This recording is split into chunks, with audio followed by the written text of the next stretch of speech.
AP deputy CM Pawan Kalyan కుమారుడు చదివే స్కూల్లో అగ్ని ప్రమాదం సంభవించింది. ఒక్కసారిగా భవనంలో మంటలు చెలరేగడంతో పొగకు పిల్లలు అల్లాడిపోయారు. పవన్ కుమారుడి ఊపిరితిత్తుల్లోకి పొగ చేరింది. హుటాహుటిన చిన్నారులను ఆసుపత్రికి తరలించారు. విషయం తెలుసుకున్న పవన్ కళ్యాణ్ అరకు టూర్ ముగించుకుని సింగపూర్ వెళుతున్నారు. సింగపూర్లోని ఓ స్కూల్లో జరిగిన అగ్ని ప్రమాదంలో AP deputy CM Pawan Kalyan చిన్న కుమారుడు మార్క్ శంకర్ పవనోవిచ్ గాయపడ్డాడు. పిల్లాడి చేతులు, కాళ్లకు గాయాలయ్యాయని సమాచారం. ఊపిరితిత్తుల్లోకి పొగ వెళ్లడంతో అస్వస్థతకు గురయ్యాడని తెలుస్తోంది.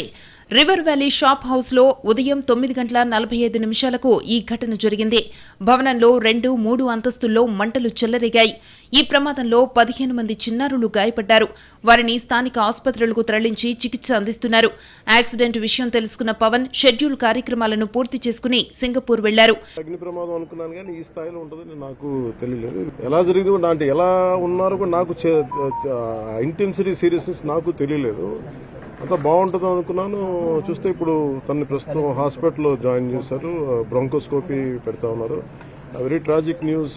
పాపం తన పక్కనే కూర్చున్న క్లాస్మేట్ మొత్తం 3rd degree బర్న్స్, తినికి కూడా కొంత బర్న్స్ అని చెయ్యి మీదను కాలు మీద. లోపల చాలా వరకు దాదాపు 30 మంది పిల్లలు ఈ సమ్మర్ క్యాంప్ సంబంధించిన దురదృష్టకరమైన సంఘటన. Quiet an unfortunate incident. ఈ ఘటనపై సీఎం చంద్రబాబు, మంత్రి లోకేష్ స్పందించారు. జరిగిన ఘటన బాధ కలిగించిందన్నారు. పవన్ కుమారుడు త్వరగా కోలుకోవాలని భగవంతుణ్ణి ప్రార్థిస్తున్నానని సీఎం ట్వీట్ చేశారు. మాజీ సీఎం జగన్ కూడా ఘటనపై రియాక్ట్ అయ్యారు. ఘటనపై దిగ్భ్రాంతిని వ్యక్తం చేశారు. విషయం తెలిసి షాక్ అయ్యానని, ఈ క్లిష్ట పరిస్థితుల్లో ఆ కుటుంబానికి అండగా ఉంటామని ట్వీట్ చేశారు. మార్క్ శంకర్ త్వరగా కోలుకోవాలని ఆకాంక్షిస్తున్నానని అన్నారు.